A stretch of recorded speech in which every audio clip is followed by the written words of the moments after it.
For this job, you do not have to have the fan or the fan shroud off or even the coolant hose off. It's just a lot easier to see what's going on with all that stuff off. You would just need to go straight to taking this belt off right here. Using a belt tensioner tool or even a 3/8 drive ratchet, you want to go over to the tensioner, and there's a spot right here where that goes. Loosen the tension on the tensioner, and then you can take the belt off. Take it off the power steering pulley first. Then you can loosen the tension on the tensioner. Take that tool off.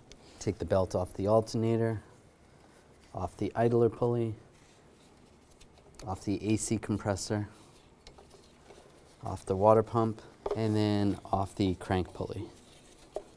And slide it out. Take the belt, we're going to go around the alternator pulley first, then it's going to go around the idler pulley, around the AC, and up and around the water pump. And if you still have the fan on the vehicle, you're going to have to go around the fan and come down to the crank pulley.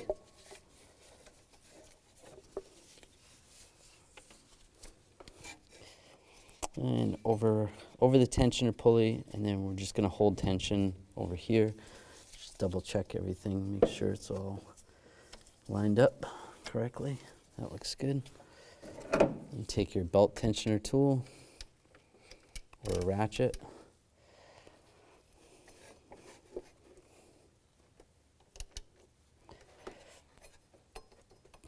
And just slide it over the power steering pulley.